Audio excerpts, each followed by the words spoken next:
وہ چیزیں جو نماز کو توڑ دیتی ہیں۔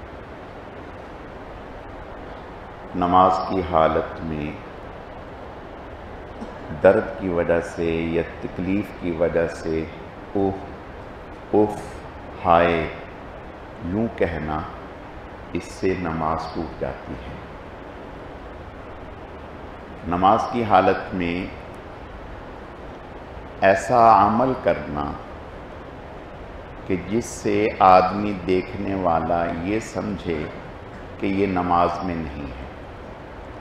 مثلاً ایک آدمی ہے، وہ اپنا امامہ دونوں ہاتھ سے باندھ رہا ہے یا کرتا پہن رہا ہے، تو اس سے باہر آدمی یہی سمجھ رہا ہے کہ یہ نماز میں نہیں ہے، یہ عمل کثیر ہے، اس سے نماز ٹوٹ جاتی ہے۔ نماز کی حالت میں ایک ہی رکن میں 3 مرتبہ اپنے ہاتھ کو اٹھانا اور اس سے کوئی کام کرنا۔ مثلاً ایک ہے کہ ہم نے کھڑے کھڑے یا رکوع میں اپنا ہاتھ اٹھایا اور کھجلایا، پھر یہاں کھجلایا، پھر یہاں کھجلایا، تو یہ ایک ہی دفعہ کہلائے گا۔ اور ایک ہے کہ ایک دفعہ ہاتھ اٹھایا کھجلایا، پھر دوسری دفعہ ہاتھ اٹھایا کھجلایا، پھر تیسری دفعہ ہاتھ اٹھایا کھجلایا، تو اب یہ عمل کثیر ہو گیا، یعنی ایک ہی رکن میں 3 مرتبہ آپ نے مستقل ہاتھ اٹھا کر کے کھجلایا یا ٹوپی صحیح کی یا داڑھی میں کھجلایا، تو اس سے نماز فاسد ہو جاتی ہے۔ یا 3 کینکر پھینک دیے یا جوئیں مارنے لگ گیا 3 مرتبہ، تو اس سے نماز فاسد ہو جاتی ہے۔ نماز کی حالت میں کچھ کھانا پینا، اس سے بھی نماز فاسد ہو جاتی ہے۔ مثلا نماز پڑھ رہا تھا، کوئی چیز ایسی پڑی ہوئی تھی باہر، اس کو اٹھا کے منہ میں ڈال لیا اور کھا لیا، اس سے نماز فاسد ہو جائے گی۔ اگر منہ میں کوئی چیز پہلے سے لگی ہوئی ہے، کھانا کھا کے فوراً آیا، کلی نہیں کی، اور جو منہ میں لگی ہوئی ہے اس کو نگل لیا، اگر تو وہ چنے کی مقدار سے کم ہے پھر تو نماز نہیں ٹوٹی، اور اگر چنے کی مقدار ہے تو پھر نماز ٹوٹ جائے گی۔ نماز کی حالت میں منہ میں ٹافی رکھ لی یا پان رکھ لیا اور اس کئی لعاب سے میٹھا اندر جا رہا ہے، اس سے نماز ٹوٹ جائے گی۔ نماز کی حالت میں منہ سے خون نکل آیا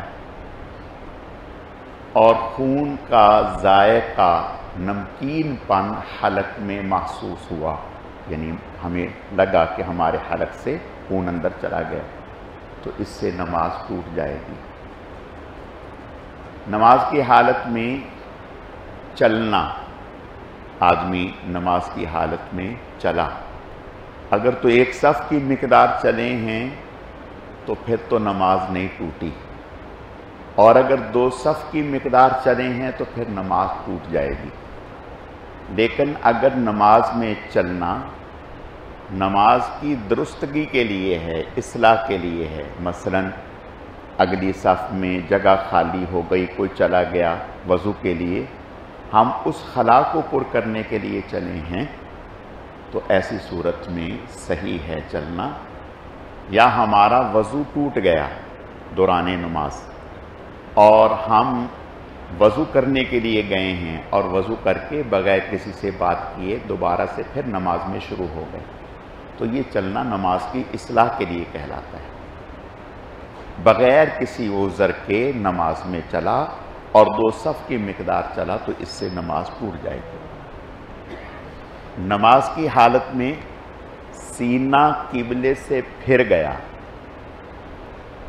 ہمارا رخ جو ہے وہ قبلے سے ہٹ گیا، تو اس سے بھی نماز ٹوٹ گئی۔ لیکن اگر کوئی آدمی سواری پر ہے اور نفل نماز پڑھ رہا ہے باہر، سواری پر نفل نماز پڑھ رہا ہے تو اس کا حکم الگ ہے. اس کے لیے یہ ہے کہ جب آپ نے نفل شروع کیے اس وقت جو ہے آپ قبلہ رخ رہیں، پھر سواری اگر دائیں بائیں ہوتی بھی ہے تو آپ کی نفل نماز صحیح ہے. اس کے علاوہ بھی کچھ چیزیں ہیں، پھر انشاءاللہ وہ کل بیان کی جائیں گی. اللہ تعالیٰ سمجھنے کی، عمل کرنے کی توفیق عطا فرمائے. آج جمعہ ہے اور جمعے کے دن سورہ کہف کی تلاوت جو ہے اس کی بڑی فضیلت ہے، اجر و ثواب ہے، تو اس کی تلاوت کر لینی چاہیے. اور اگر پوری نہ ہو سکے تو ایک رکوع شروع کا اور ایک رکوع آخر کا اس کی تلاوت کر لینی چاہیے. سورہ دخان جو ہے اس کی بھی بڑی فضیلت آئی ہے، اس کی تلاوت کر لینی چاہیے. اور جمعے کے دن ہم غسل تو کرتے ہی ہیں، لیکن اگر ہم سنت کی نیت سے کریں، یعنی اس نیت سے کریں کہ اللہ کے نبی صلی اللہ علیہ وسلم نے حکم فرمایا ہے، تو انشاءاللہ اس کا ثواب اور زیادہ بڑھ جائے گا. اچھے کپڑے پہننا اس نیت سے کہ اللہ کے نبی صلی اللہ علیہ وسلم نے جمعے کے دن اچھے اجلے صاف ستھرے کپڑے پہننے کا حکم فرمایا. خوشبو لگانا، کنگھا کرنا اس نیت سے، تو اس سے انشاءاللہ اجر و ثواب میں اضافہ ہو جاتا ہے. صلاۃ التسبیح پڑھنا، درود شریف کی کثرت کرنا، اور پھر جلدی جمعے کی نماز کے لیے مسجد میں آنا، مسجد میں آ کر کے بات چیت نہ کرنا اور خاموش بیٹھے رہنا یا ذکر اذکار کرتے رہنا یا تلاوت کرتے رہنا، تو اتنا اونچا عمل ہے کہ اس طرح سے اگر کوئی جمعے کی نماز ادا کرتا ہے کہ وہ گھر سے جلدی آئے، نہا کے آئے، اچھے کپڑے پہن کے آئے، خوشبو لگا کر آئے، کنگھی کر کے آئے، اور آ کر کے گردنیں نہ پھلانگے، جہاں جگہ ملے بیٹھ جائے، دھیان سے جمعہ پڑھے، سنے، خطبہ سنے اور پھر چلا جائے، تو اللہ تعالیٰ پچھلے جمعے سے لے کر اس جمعے تک جتنے بھی گناہ ہوتے ہیں معاف فرما دیتے ہیں. ہر قدم پر اللہ تعالیٰ ایک سال کی عبادت کا اجر و ثواب عطا فرماتے ہیں.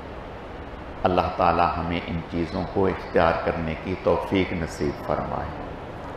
الحمدللہ رب العالمین والعاقبۃ للمتقین والصلاة والسلام علی سید المرسلین. اللہم صلی علی محمد النبی الامی وعلی آلہ واصحابہ وبارک وسلم وسلم. رب اغفر وارحم وانت خیر الراحمین.